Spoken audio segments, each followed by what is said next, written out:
अस्सलाम वालेकुम वरहमतुल्लाह। कुर्बानी का दिन बहुत करीब है, तो हमको ये जानना ज़रूरी है कि कुर्बानी किन लोगों पर वाजिब है और किन लोगों पर वाजिब नहीं है, और कुर्बानी वाजिब होने के लिए क्या क्या शर्तें हैं। घर में कितना सोना चांदी होना चाहिए, कितना पैसा होना चाहिए जिससे हम पर कुर्बानी वाजिब होगी।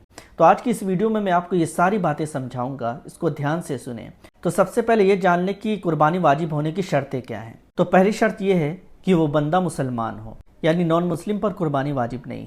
और दूसरा है कि वो आकिल हो, यानी पागल दीवाना ना हो। जो पागल दीवाना हो और दिमाग से हल्का हो तो उस पर भी कुर्बानी वाजिब नहीं है। और तीसरा है कि बालिग हो, यानी अगर कोई नाबालिग है तो उसके पास चाहे जितना पैसा हो उस पर कुर्बानी वाजिब नहीं है।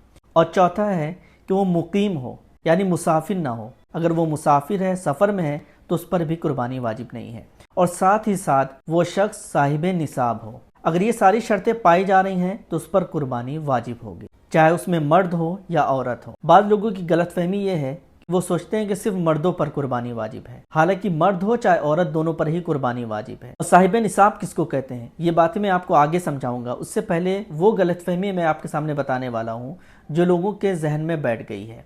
पहली गलतफहमी ये है कि बाज़ लोग पहली कुर्बानी अपने घर में करते हैं। मसलन उनके घर में 8-10 अफराद हैं, तो उनके घर में जो बड़ा बुजुर्ग होता है उसके नाम पर पहले कुर्बानी कर लेते हैं। वो सोचते हैं कि घर में पहली कुर्बानी है तो हम किसी बड़े बुजुर्ग के नाम पर कर लें। या बाज़ लोग अपने मरहूम दादा दादी, नाना नानी या माँ बाप के नाम पर कुर्बानी कर लेते हैं, हालांकि खुद उन पर कुर्बानी वाजिब है। तो ये बहुत बड़ी गलतफहमी है, ये गलत तरीका है। आपको ये देखना है कि आप पर कुर्बानी वाजिब है या नहीं वाजिब है। अगर आप साहिब निसाब हैं तो आप पर कुर्बानी वाजिब है। आपको पहले खुद के नाम की कुर्बानी करना ज़रूरी है, उसके बाद आप अपने मरहूम दादा दादी के नाम पर करना चाहें, माँ बाप के नाम पर करना चाहें तो कर सकते हैं। लेकिन अपने नाम की कुर्बानी छोड़कर आप किसी और के नाम की कर रहे हैं कुर्बानी, तो वो नफली कुर्बानी होती है।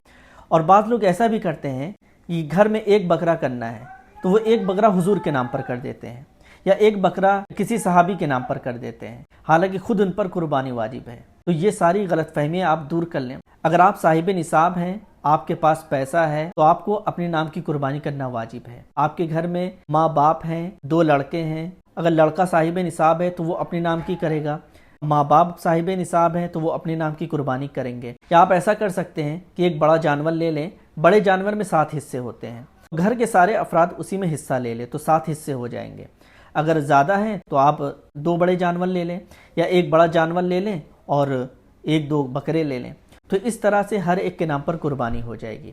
और अब हम समझते हैं कि साहिब निसाब किसको कहते हैं। साहिब निसाब इसको कहते हैं जिसके पास 7.5 तोला सोना या 52.5 तोला चांदी हो, या इसके पास इसी सोना चांदी के बकदर कैश हो, तो उस पर कुर्बानी वाजिब होगी। या घर में ज़रूरत से ज़्यादा सामान हो, या उसके पास कोई एक्स्ट्रा ज़मीन हो, या किसी के पास थोड़ा सा सोना हो, यानी 7.5 तोला सोना नहीं है तो थोड़ा सोना हो, थोड़ी सी चांदी हो, उसके पास कुछ कैश पड़े हों, सबको अगर हम मिला दें तो उसकी कीमत 52.5 तोला चांदी के बराबर पहुंच जा रही है, तो उस पर कुर्बानी वाजिब होगी।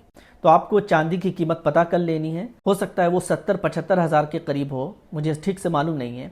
तो आप अपने इलाके में चांदी की कीमत पता कर लें। तो उस चांदी की कीमत के बराबर अगर आपके पास कैश है, या आपके घर में कोई ज़रूरत से ज़्यादा सामान है, या आपके पास कोई एक्स्ट्रा ज़मीन है जिसको आप यूज़ नहीं करते हैं, उसकी कीमत अगर चांदी की कीमत के बराबर पहुंच जाती है तो आप पर कुर्बानी वाजिब होगी। हाँ, ये भी ध्यान रखना है कि आपके ऊपर अगर कर्ज है तो आप पहले कर्ज का पैसा अलग कर लें।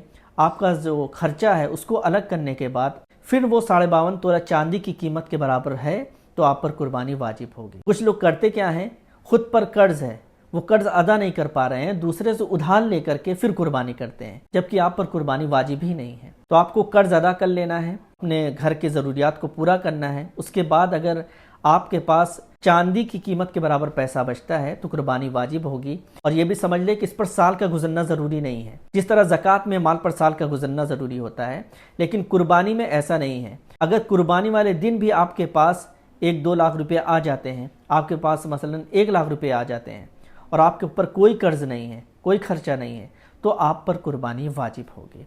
उम्मीद है कि आपको ये सारी बातें समझ में आ गई होंगी। अगर कुछ आपको समझ में ना आया हो तो कमेंट आप ज़रूर करें।